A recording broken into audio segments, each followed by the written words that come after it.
In today's episode, Brennan asks, I'm seeing an increasing amount of folks who view AI as cheating, like Levi's using AI to increase diversity of models in their e-commerce photos, or people in the education space using it for cheating. Why do others think that is, and do we think the stigma will go away over time as AI becomes more accepted, or does it get worse before it gets better? Cheating implies that you are doing something against the rules, right? If you're cheating on a test, you are giving answers that aren't yours and essentially sidestepping the intent of a test, right? The intent of a test is to validate that the knowledge that is on the test is in fact in your head. When we talk about cheating in the context of like content marketing, we're talking about using AI as a shortcut, as a way to generate something that doesn't exist. And so the question is, who are we cheating and what are we cheating them of? In the education space, there's a very valid question to be asked, which is, what is the purpose of education and what is the purpose of things like testing and validating that the knowledge is in someone's head, when we all have devices like these that allow us access to that information 24/7, even more so now with generative AI. So what is the purpose of education, right? Is the purpose of education to validate that you can remember things? If that's the case, then AI does a better job of that. Machines do a better job of that. You don't even need to be talking about AI. Search engines from the 1990s do a better job of that, simply because our human brains cannot hold on to that amount of information nearly as well as a machine does. And with generative AI and large language models in particular, they essentially have perfect memory. So if education is about memorizing things, then yes, using AI would be cheating, because you are essentially claiming that you can remember things using AI that you in fact cannot. So that's a misrepresentation.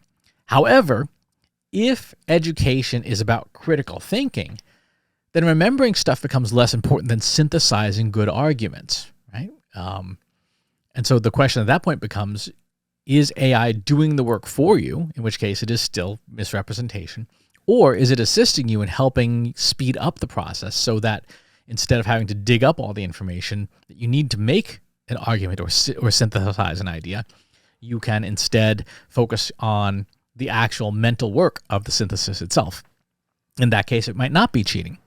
For the e-commerce example, using AI to increase the diversity of models. In one sense, it is a good thing, because it would allow a company, particularly maybe retroactively, to add diversity where it simply didn't exist, right? And more diversity in general, more representation in general is a good thing. Now, who is cheating would be actual talent, right? If you incorporate a photo of an Asian man in your marketing collateral, but you did not pay an Asian man to pose for your jeans catalog, then you are depriving that person of potential income, right? Or that class of people from potential income, instead using synthesis. This is going to be it's part of a much bigger conversation about jobs, about the future of work, about what work means and what value we provide. Standing there looking good in a pair of jeans,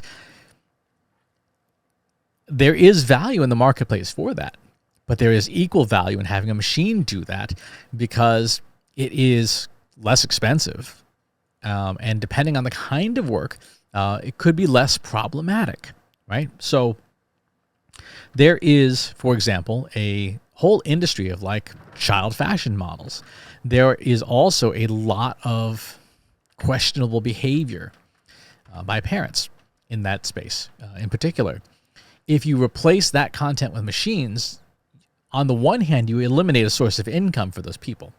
On the other hand, you also eliminate the incentives for parents to do bad things to their kids that they shouldn't in pursuit of that income.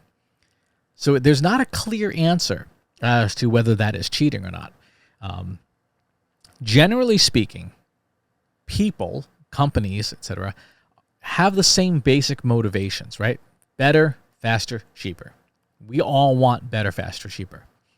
And individuals are motivated by emotional needs, right? The joke is everyone is motivated by greed, stupidity, or horniness. And there's a degree of truth to that. We're motivated by emotional needs.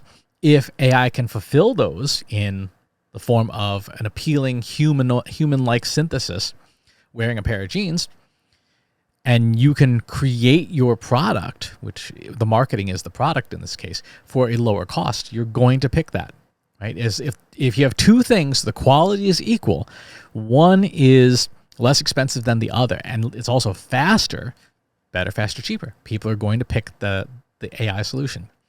The exception will be where people place value on and are willing to pay a premium for authentic human content, right?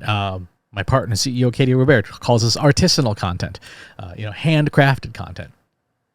Look at the beauty industry. Look at the fashion industry. There is a booming marketplace for that artisanal, handcrafted content. We talked about this on a recent episode of the Trust Insights podcast. There is a market value to, authentic, handcrafted, small batch, whatever the term is you want to use.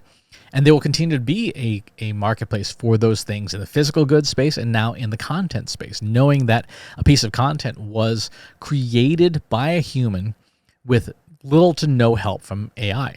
Like this video, for example. I'm reading Brennan's question, but I'm giving an answer that is entirely human. There's no AI editing whatsoever.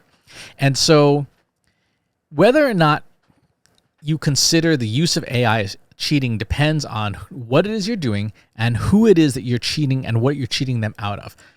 The most impactful area will be things like wages, right? Taking wages away from someone and giving it to a machine instead, that's problematic.